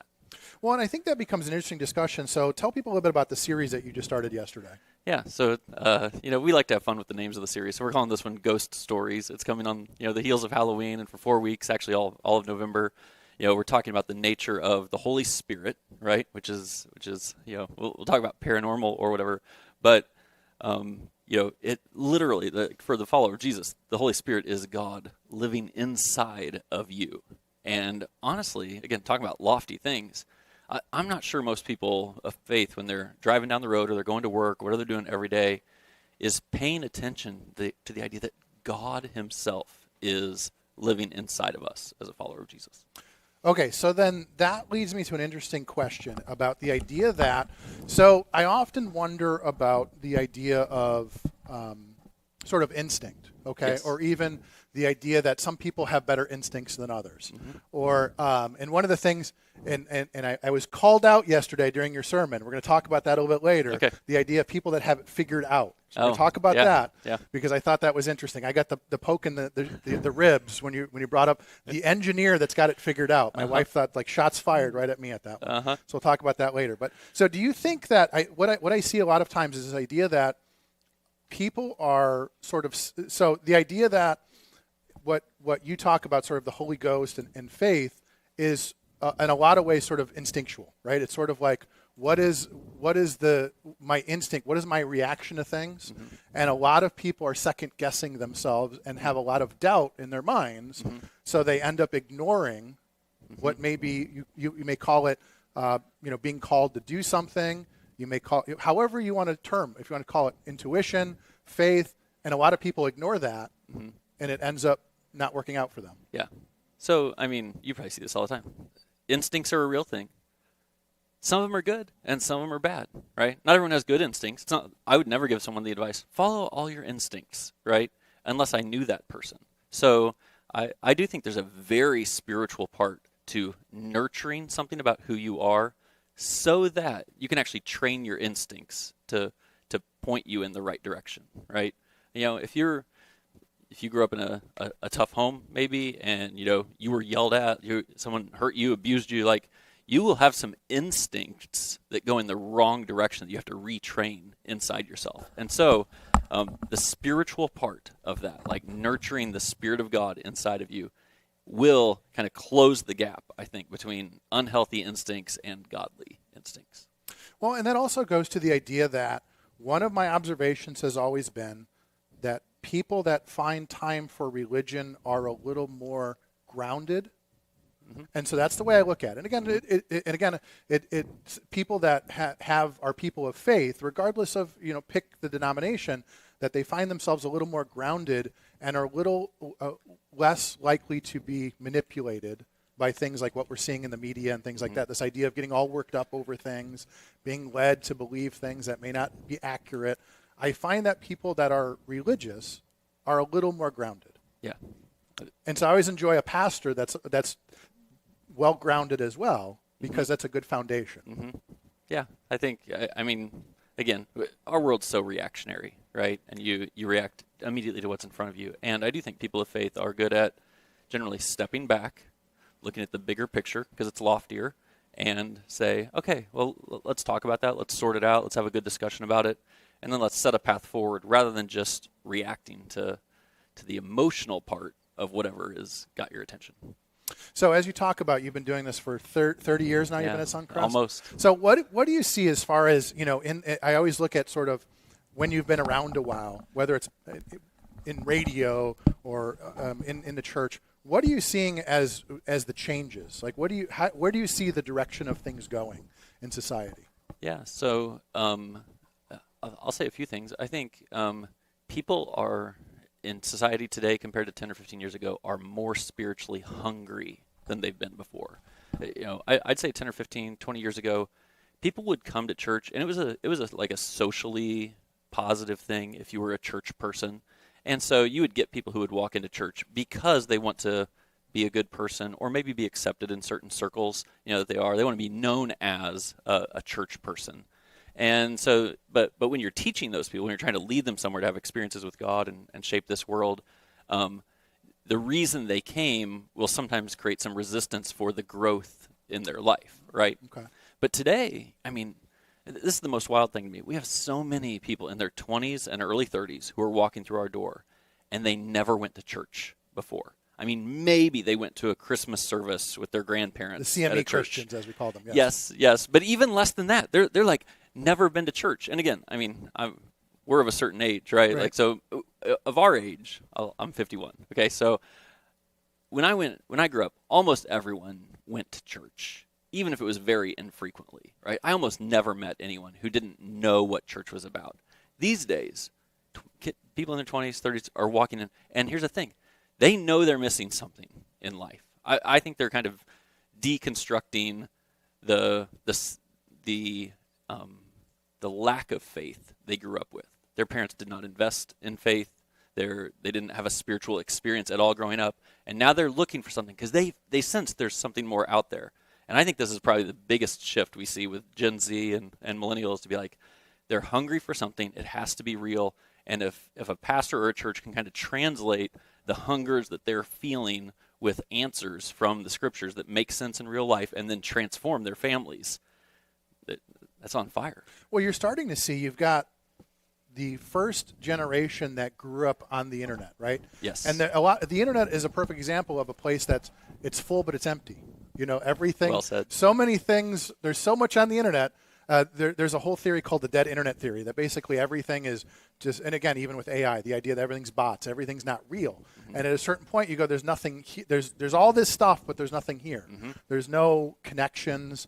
All the you may make a friend occasionally on the internet, maybe a neighbor or something, and you agree enough that you don't argue and call each other names. But for the most part, the internet's like it's an empty place, right? It is. So I think a lot of those people grew up on the internet. Now they're like, I'm looking for something more. Yeah. They're finding faith, which is good. And they find faith. They also walk into a place where there's actually other people, right? And there's a community, physical people that I can talk with. And I think this is one of the big challenges with AI is you don't talk with AI. You go to AI for answers. And so there's no discussion. There's no real debate that's going on. But when you're in a circle of people relationally and faith environments, there's other environments that do this too. It's like, oh, I'm actually kind of like invigorated because I don't usually get this. And I'm in the presence of someone who doesn't see the world exactly the same way that I do. And we can push back and we can learn together and we can grow. And like, oh my goodness, that's so much better than an algorithm feeding you. Well, it's funny though, I was watching a video the other day about AI where if you try to push it, it will agree with you. Oh, yeah. So just sort of AI wants to please you. So there's not even a debate. Mm-hmm. It's like, no, I don't want you to be a yes man. I want you to give me the answer. And AI just kind of wants to, if you disagree with AI, you say, well, what about this? Oh, no, you're right.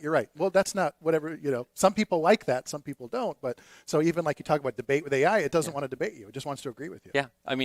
Again, not necessarily a conversation about AI, but you have to almost ask it to disagree with you. Right. Which means it's prone to agree with you. You have to learn how to phrase the question. Right. You have to ask the question. You have to ask the question in such a way to get the answer you're looking for. But again, now you are narrating the question to get the answer you want, though. But it's just a mirror of our society, right? The same thing happens in the commons area after our services at church. But some people ask me a question like, I know they want me to agree with them. Right? That's human nature to some degree. So you kind of have to push to not just. It's kind of the question. Like, do you want me to agree with you, or do you want me to give you the answer I want to give you? Absolutely. So it's an interesting thing.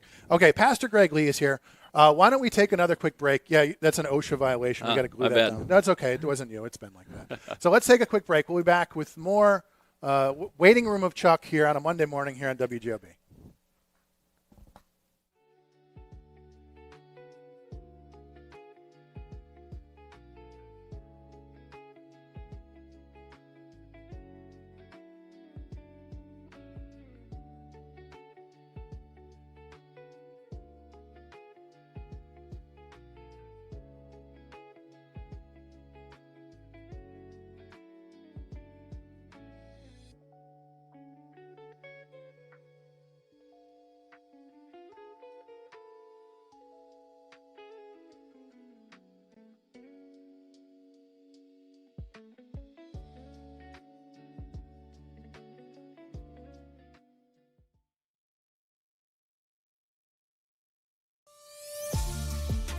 If you're thinking of finishing your basement, installing outdoor security cameras, or your business has plans to break ground on a new project in 2024, Powering Indiana, Lake County is your source for the region's best electricians. With IBEW, Local 697 electricians, you're choosing the highest level of safety and reliability. Visit poweringindiana.org today and ensure your project is in the hands of skilled professionals. From the gas in your car to the heat in your home and the roads that you drive on, our work powers daily life. We are USW Local 71, the proud men and women of the Whiting Refinery. We're not just refinery workers. We're your friends and neighbors, raising our families here, shopping in the same stores, and cheering in the same stands. USW Local 71, powering the region because we are the region. Are you searching for a college where you belong? Calumet College of St. Joseph wants to know you and give you the support you need to succeed. Are you worried about how you'll pay for your degree? 95% of our students receive financial aid, including scholarships and grants. Need some extra help with your classes? You'll benefit from our small class sizes, free tutoring, internship planning, faculty mentors, and so much more. Come experience our accepting, supportive college family for yourself. Schedule your campus visit and apply at ccsj.edu. Tech Credit Union supports the essential role of union labor in building strong communities. That's why we offer hassle-free banking, financial empowerment, and a commitment to your success. Save for the future, handle life's challenges, and trust a partner that stands by hardworking union members. Tech Credit Union, the better option for you and your money. Visit techcu.org or call 800-276-8324. Tech Credit Union, supporting union families every step of the way. At Strachan Van Til, we believe grocery shopping should be simple. Now, shopping is easier than ever with our new and improved website. Find what you need fast. Browse your favorite products, add them to your cart, and check out in just a few quick steps. Choose between convenient in-store pickup or let us handle the heavy lifting. From our shelves to your doorstep. Skip the lines, shop your way, and spend more time on what matters most. With our rewards program, enjoy incredible savings and personalized offers every time you shop. Shop online now at strachanvantil.com or download our app today.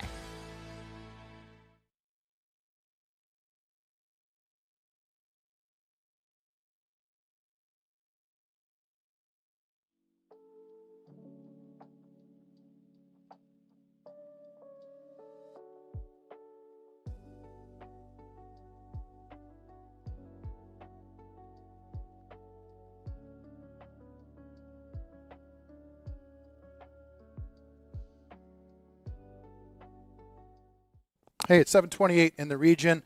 You're listening to, I'm calling it the waiting room of Chuck today because we're just sitting here in this waiting room.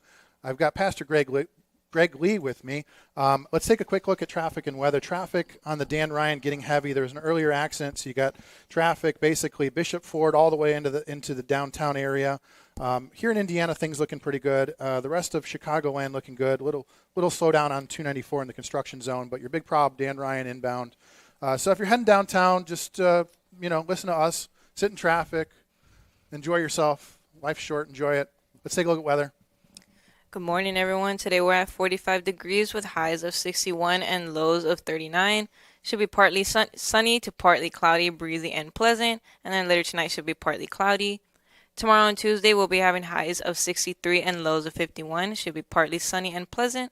And then Wednesday we'll be having highs of 60 and lows of 34 with morning low clouds followed by clouds, giving way to some sun in the afternoon. Thank you so much. And then let's go ahead and put that website up. So I've been trying to promote, I want to start promoting a different local charity every week while we're dealing with this government shutdown. There's so many local charities that are helping the community. So this week it's Sojourner Truth House, sojournertruthhouse.org, big pink button at the top. Hit the donate button. I would love it if you just give them 10, 20 bucks. Give them some money because they are using it for good things in the community. We were talking about that over the break, Pastor Greg Lee and I, just about the idea of how the community steps up. In this case, we have this issue where SNAP benefits are not going to be available this month for a lot of people. So now we have to step up. So let's talk a little bit about how the community and groups like Sojourner Truth House are stepping up. Yeah. Well, let me wax philosophical just for a moment to say, I think for all of us, if we step back, we can be maddened by what's going on in the big picture of the world, the U.S. government, all those sorts of things. But the right response is to start as small as we can first, right? So, I mean, there's individual responsibility. You take care of yourself if you can. There's your family circle.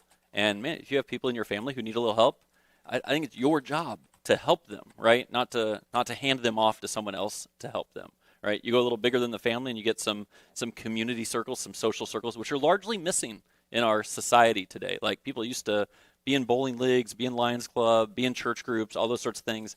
And I think if you're missing one of those circles, engage that, because it's in that circle that you actually collectively can make a real tangible difference in in where you live, right? So let me talk about churches and then talk about Sojourner Truth House. The churches in our region are amazing. They are absolutely remarkable, and I'm friends with most of the pastors of the church of the region. Like, they are making a difference with real needs. I'll use Suncrest as an example, right? We're generous to be for the region. We want to make a difference here. We'll give about $300,000 this year, invest about $300,000 to make a difference in Northwest Indiana, right? So some of that support's going to Sojourner Truth House or other organizations. I was asking our team, like, hey, as the SNAP benefits expire, what's our role in that? Well, at our church, every Thursday, people can come in. If they need help, they can come in, sit down for a conversation. We'll walk with them. We'll help them financially, but we'll also help them, sort out their next steps. And our sense is, like, we're going to keep doing what we're doing. We just expect there will be a lot more people who walk in this Thursday, right, because of the SNAP benefits going away. And we're ready to meet the needs. So don't miss that your local churches are doing that and are engaged. And then, an organization like Sojourner Truth House, I totally, really respect you saying, hey, hit that pink button, right? Donate. I'll do the same thing today again. And I just think, man, that's an organization here. It's right in our backyard. And, I live in Crown Point, right? Our church is in St. John. I don't have a lot of people right in my backyard who are in need in that way. But we're the region, right? And this organization is serving people who are in our region. They're part of the fabric of our worlds in Northwest Indiana. And I think, man, can't we go all in with that? And, the amount of money you would go, I'm not against you going to have a good time or do something fun. I'm like, the amount of money that we use for our own pleasure and our own enjoyment compared to, like, if kind of collectively we all gave to something that would feed somebody this month, especially kids, right? I'm like, please, please, please do that. It is how change really works, I think, in a region and a community. There's another argument that I've been noticing lately, the idea that when you are disengaged with the local community, your neighborhood, people lose you lose some accountability. Yes. So, like, the idea of, if you're on, again, going back to the faceless internet, there's really no accountability. If you're in the community, people know who you are. People know who your parents are. People know, like, if your kid's doing something wrong, you expect the neighbor or somebody to go, hey, I saw your kid doing this the other day. Or in the old days, people used to grab somebody else's kid and spank them or whatever, whether it was right or wrong. The idea that when you're not part of the community, you lose sort of a sense of purpose and accountability. Yes. And I think that's what like you said, we have that disconnect where you may be part of a family, whatever, but you have that missing piece of the community. You sort of jump over that. And now you're part of this bigger empty internet or whatever, and now people are losing purpose. They're losing direction. They're losing a lot of things because they don't have that sort of purpose and accountability of their neighbors. Yeah, and I think they used to think, and maybe some still do, that like, I'm going to be, I call it a keyboard crusader. Like, I'm going to post on Facebook, and that's how I'm going to make a difference in the world. And after a while, you realize that makes no difference at all. No difference.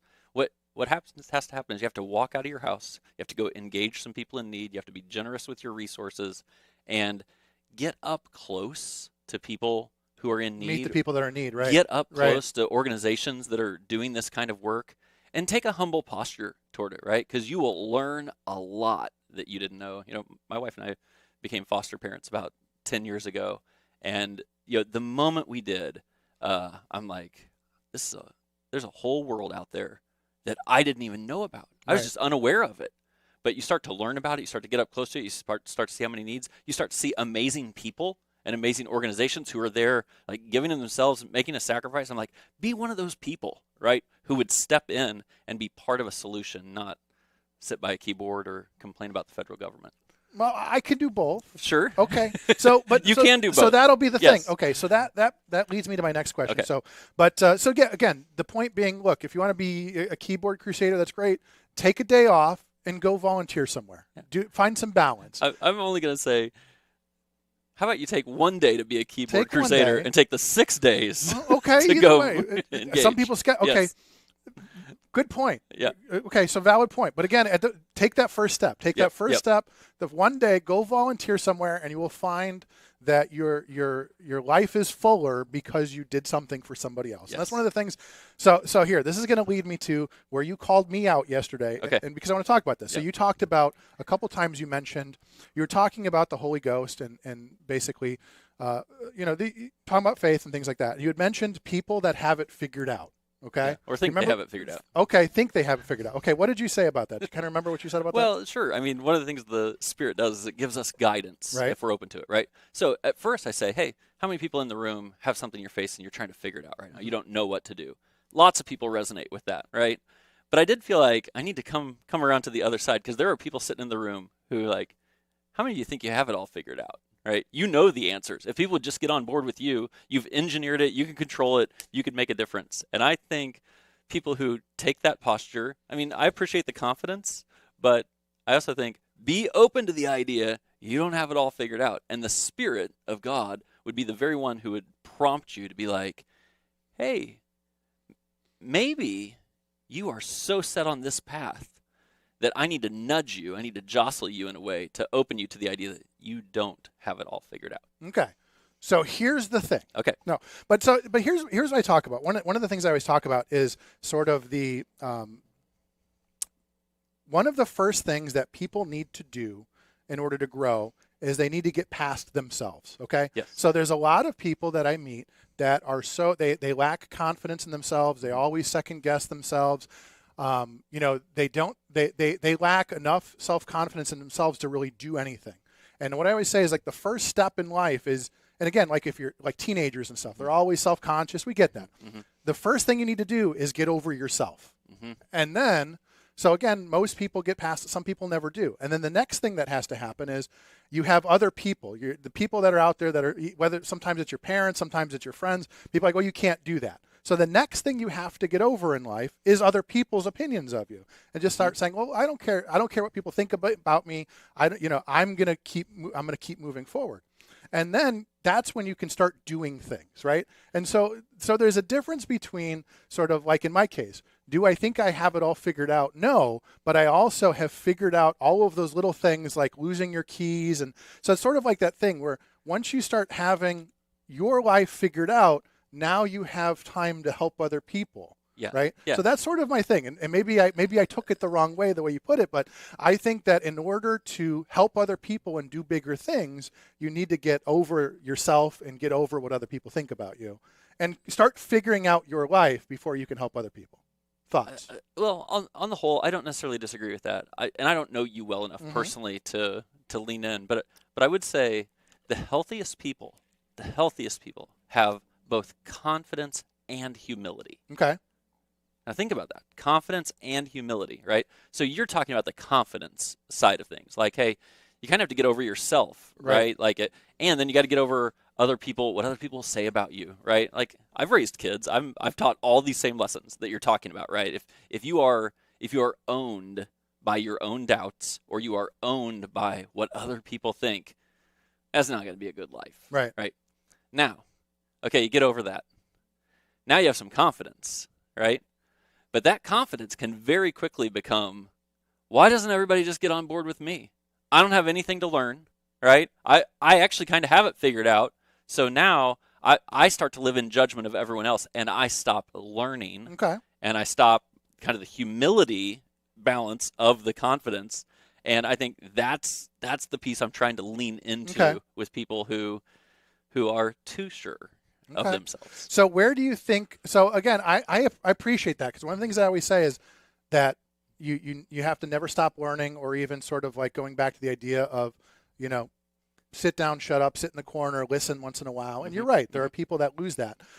But also, again, to my point though, is that I think that those are the people that do the big things. Whether it's helping the community, whether it's becoming a pastor, coming up with new ideas. Like that's the thing is, I always worry when we sort of discourage people from being different, or from, we have sort of in the society, it's sort of like the whack-a-mole of anybody who's, trying to be bigger gets knocked down sometimes. Yes. Or the idea of the, I was somewhere the other day talking about the idea of the crabs, where when you put a bunch of crabs in a bucket, they always keep each other from escaping. They don't work together. Right. They pull each other back down. So none of them ever get out of the bucket. Right. And that's a philosophy that I think that just every church should have a bucket of crabs once a year. Like, here, just watch this while we're teaching, because that's an important lesson of whether pick the topic. Yeah. That applies in so many things. Yeah. So, yeah. Well, I mean, 2 weeks ago, I'm talking about the nature of God, right? And I'm saying, hey, how much of God do you think you understand? Right. And there are people who think they have God all figured out. I'm like, I kind of laugh at right. those Sure. people. Of course. But even people who think they have God 80% figured out, I'm like, he's God. Right. He's infinite and you're finite. So if the moment you take the posture of, I have him figured out, it doesn't mean you can't be confident about things. I mean, the scriptures teach us you have experience in life. You can be confident about certain things, but it flips into arrogance, right? And then we stop learning. And though we don't know each other well, go ahead. You're obviously humble enough to come to our church week in and week out, listen, potentially learn, be jostled in the right ways. And it doesn't mean you buy into every single thing I say, right? But you are listening and trying to capture. I'm like, that's the posture I hope that people have. And I do the same thing. I know you're rightly sensitive to talking about politics, like asking me about politics. But the Charlie Kirk thing happened. I shouldn't call it a thing. A man died. A man died. He was assassinated, and it's a tragic thing, and it was an important point in our society. Yes, and in our church, right, people would want to talk to me about that, and maybe frustrated with how I handled it or how I didn't handle it, or things like that. But if I get 10 emails about that, I've started just to practice to be like, if I can, I'm just going to pick up the phone and call somebody. Right? I'm not going to email back and forth. I want to talk to somebody. And I can notice myself even being defensive. I know I had good reasons for why I handled it the way I handled it. But every time I get defensive and I think my job here is to get you on board with me, it goes almost nowhere. Right. In all those conversations afterwards where people emailed me and they had disagreed with how I handled it, if I take a posture of listening and learning, I am going to learn something. And it's helped me see some things. So I just think that's how can you be confident and humble enough to keep learning all at the same time, right? Well, but I think that at that particular instance, there was a discussion about it wasn't necessarily just about his politics. I think his faith played a big part of that. I appreciate that you addressed it, and even like in St. John, there's a candlelight vigil. People were coming out. His memorial became this giant revival where a lot of people talked about, everybody from the president on down talked about faith and things like that. So at the very least, his death brought a conversation about faith to the forefront. It did. And that's and as his wife Erica said, that's what he wanted. Right. That's all he ever wanted. It's tragic that it happened the way it did. Oh my goodness, yeah. But he brought that discussion. I know a lot of people were saying they went to church for the first time, or people that hadn't been to church were coming out, because it really, I mean, again, for somebody who sits here and talks in front of a giant window every week, it shook me. And I told people, I said, I am shook by the idea that a guy who just talks under a tent would lose his life. This is a shift in what's happening in our society. So for me, I was shook, and I told people, I said, I don't shake. I was shook by that. To watch that and to see the reaction to that really shook me. And I'm glad that you addressed it. And I'm glad to see so many people showed up to vigils and things like that. It was nice to see all that reaction, the healthy reaction to combat the negative. So why don't we take a break, because I want to talk about a couple more things before you have to go. So we'll be back with Pastor Greg Lee here right after this.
Life's biggest challenges don't come with a warning. When legal issues arise, whether it's a car accident, personal injury, criminal charge, or representing you before municipal boards, you need a trusted advocate on your side.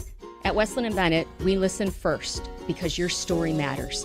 We provide strategic, personalized legal solutions to protect your rights, your freedom, and your future. Peace of mind starts with a conversation.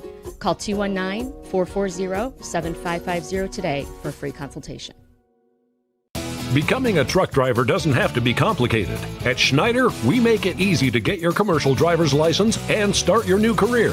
With our CDL apprenticeship training, you'll get paid to become a truck driver in just 5 to 6 weeks and have a Schneider driving job waiting for you when you've completed the program. Plus, during training, Schneider will provide transportation, lodging, and meals at no cost to you. Ready to get your career on the road? Learn more and apply today at SchneiderJobs.com. That's SchneiderJobs.com. At Strachan Van Til, we believe grocery shopping should be simple. Now, shopping is easier than ever with our new and improved website. Find what you need fast. Browse your favorite products, add them to your cart, and check out in just a few quick steps. Choose between convenient in-store pickup or let us handle the heavy lifting. From our shelves to your doorstep. Skip the lines, shop your way, and spend more time on what matters most. With our rewards program, enjoy incredible savings and personalized offers every time you shop. Shop online now at StrachanVanTil.com or download our app today. Hard Rock Casino Northern Indiana wants to make you a winner every Friday in October with our $500K Double Down giveaway. Earn entries each week to boost your chance of winning a guaranteed $50,000. Then you can choose to walk away or risk half for a shot at $100,000 in cash. Do you dare to double down? Only at Hard Rock Casino Northern Indiana, just off Exit 6 I-80-94. Must be 21 or older. Gambling problem? Call 1-800-9-WITH-IT.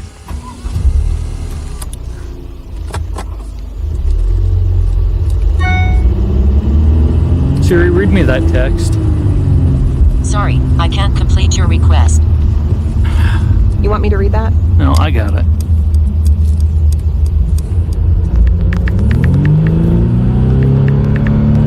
Construction zone. I see it.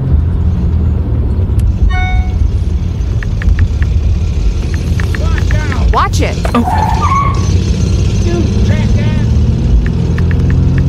Oh my God! You're gonna hit him! Oh, fuck! When driving in a construction zone, be smart, be alert, be in the zone. This is Brian Short, Business Manager for the Indiana Laborers District Council. Everyone deserves a safe place to work. Do your part in the cone zone. Slow down, save lives. We're all in this together. A message from Indiana's District Council of Laborers International Union of North America and affiliated locals.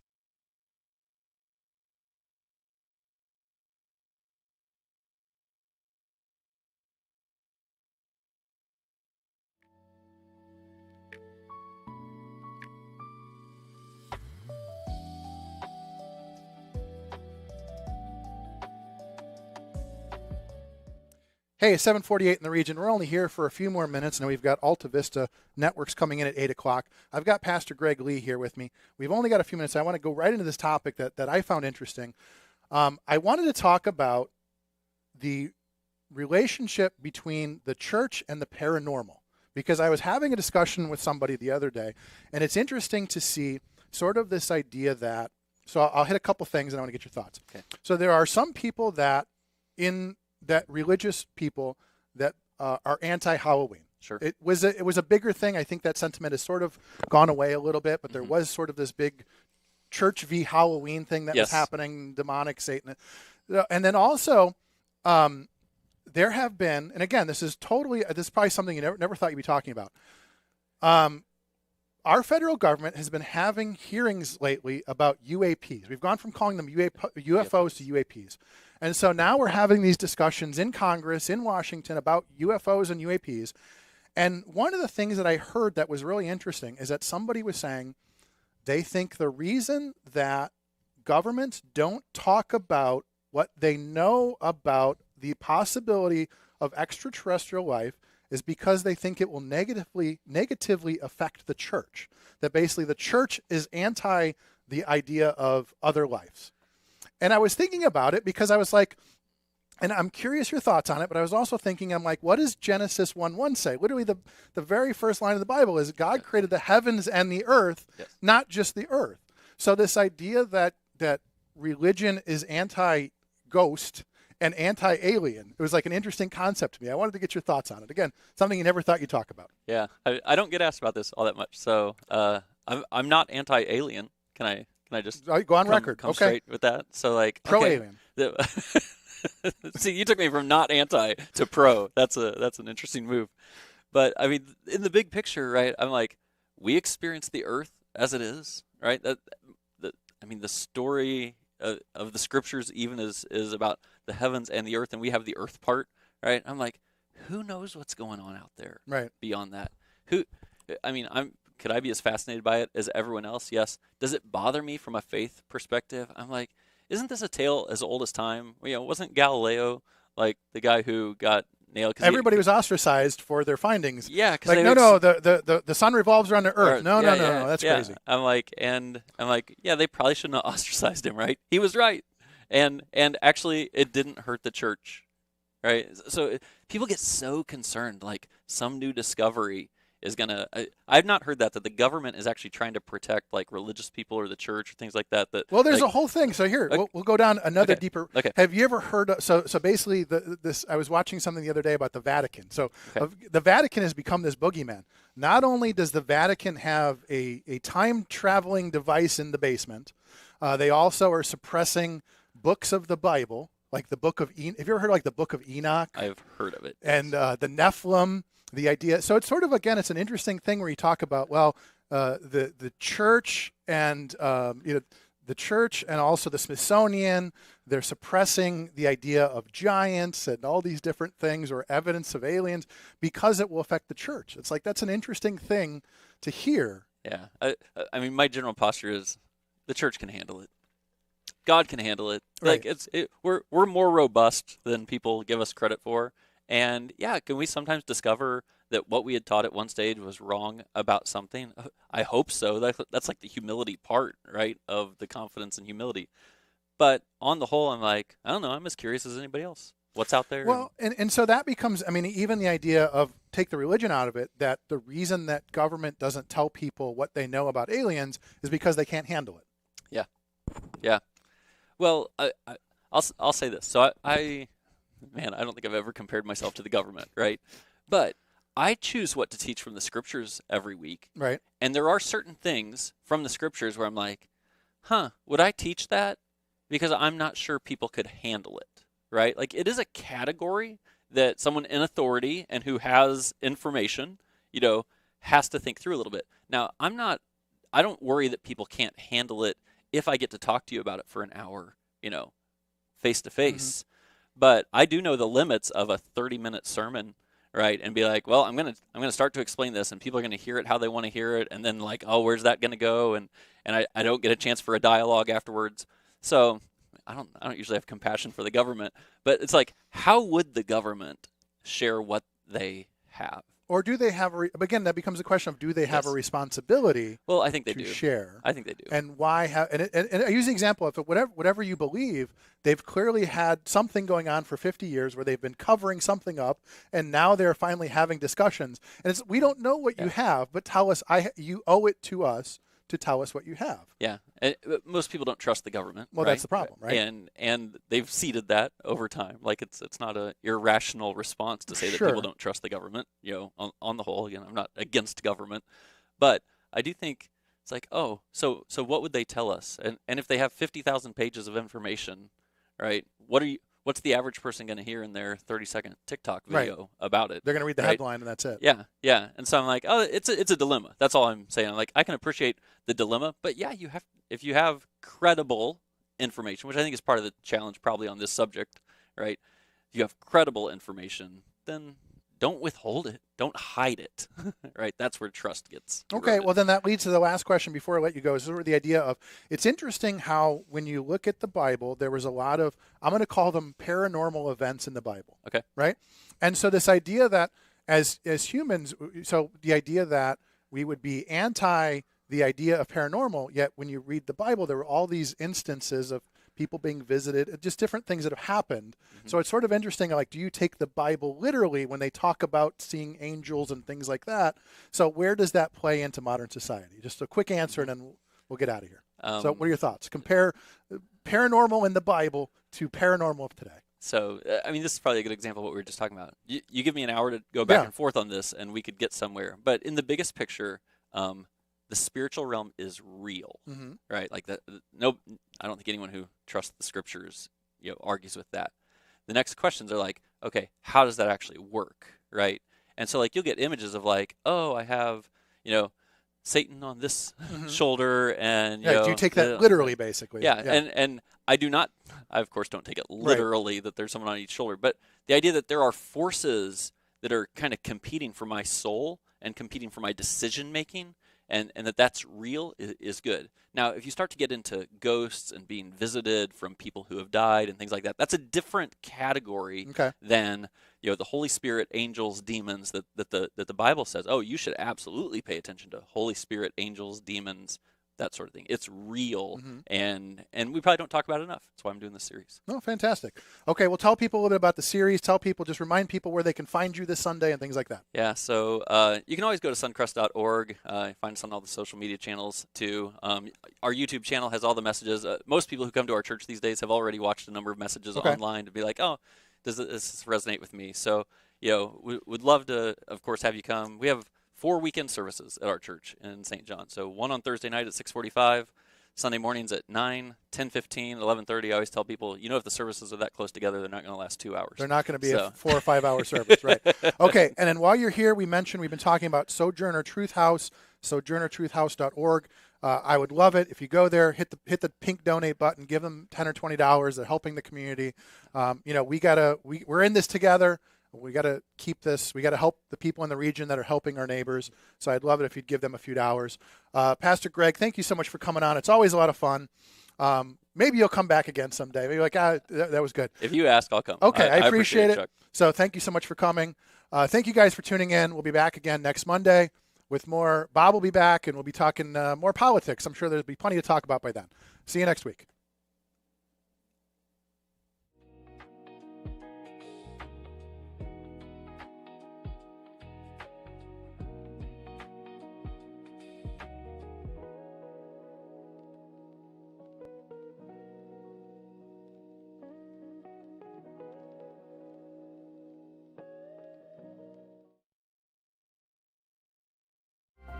Introducing Powers Health, a health system with a new name and a strong legacy of caring for families in our community.